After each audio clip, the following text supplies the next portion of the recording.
അവിടെ ഉണ്ടായാലും പറഞ്ഞു ഹോസ്പിറ്റൽ വണ്ടി ആയിരുന്നു പറഞ്ഞു.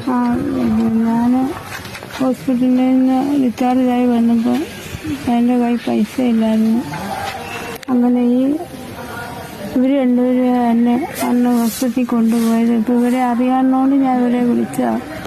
അപ്പോൾ 2-3 പേര് വന്ന് വണ്ടി തളർന്നു. ഞാനൊരു ക്യാൻസർ പേഷ്യൻ്റാണ്. എന്നെ വെച്ച് ഞാൻ അവിടെ തളർന്നു നിർത്തി ഭയങ്കര ആശയം പറച്ചിലും ചീത്ത വിളിയൊക്കെയാണ്.